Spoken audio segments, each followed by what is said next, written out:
Šta, ti već prilego na knjigu? Prilego? Neka ti je sa srećom. Prilegni. Lako punim gasom. Hoću, striko. Idem ja za poslom. Treba li ti kakva pomoć?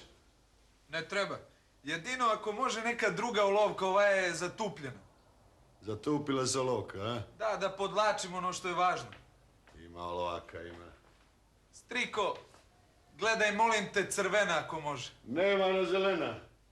Zelena? A može, samo da je dobro zašiljena. Zašiljit ćemo je. Što to učiš? Radno pravo sa sociologijom rada. Radno. Gadan predmet, a? Gadan, striko. Evo je, zašiljena je ko koplje. Hoće li sad moći? Moći će. Uslovi su idealni. Jesu, Bogom. Nema strine da zvoca. Tišina ko na žabljaku. Šta me to gledaš tako? A? Pa ti se ne spava? Rano sam ustao jutros. Hoćemo li po kafu? Može. Skuvaj. Striko da skuva, a?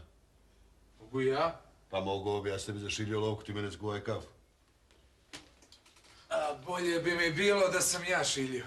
Ovo je, bogovi, nešto veliko.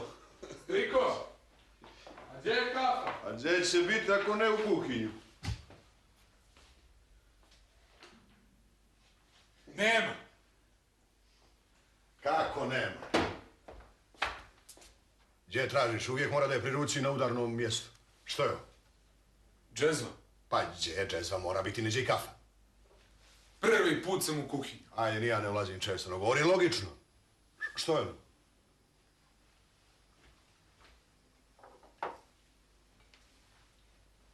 So. A gdje je šećer? Ovo je soda bikarbona. A ovo ovdje je prezla.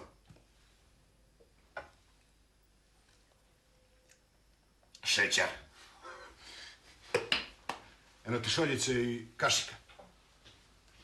Striko, ova je velika. Eno ti mala, ajde. Eno. A, ova je odlična. Šta nam još fali? Šoljica, šećer, kafa. Frižideru. Pa da. Striko, a nije valjda u frižider? Pa sa ženskom pameću nikad nije si načistao. Njima je logika zadnja rupa na svirali. Umjesto da zalijepi etikete, ja moram da ližem sve redom ko pas. Striko, pa i ne moramo da pijemo kafu. Pa i ne mora ni da se ženimo. Ali uvijek to napravimo. Sad ona tamo sjedi i pije kafu za kafom, ništa ne rade. Prevrću šolje, govaraju muževe, a ja, ne daj Bože da joj se nešto desi, ne bi sutra mogao jednu kafu da popije. Eno Ali nema šolja. Kaj sasreća ona. Gdje ti je metla? Kome je metla? Da počistim. Što ima da čistiš? Odi vamo. Ti ima da učiš. Da prilemiješ na knjigu. Ne zaboravi ženske. Možda si ti, Striko, ipak pogriješio. Što? Možda ipak ona ima nešto u glavu. Ko? Ona jest dobro upakovana. Ali čim te ona onako ispljuska s ono vino, ona nije laka roba. Ti ponovo onom čudu, a? Pade mi na pamet. Znaš kad će ti diplomiraš? Nikad! Nikad!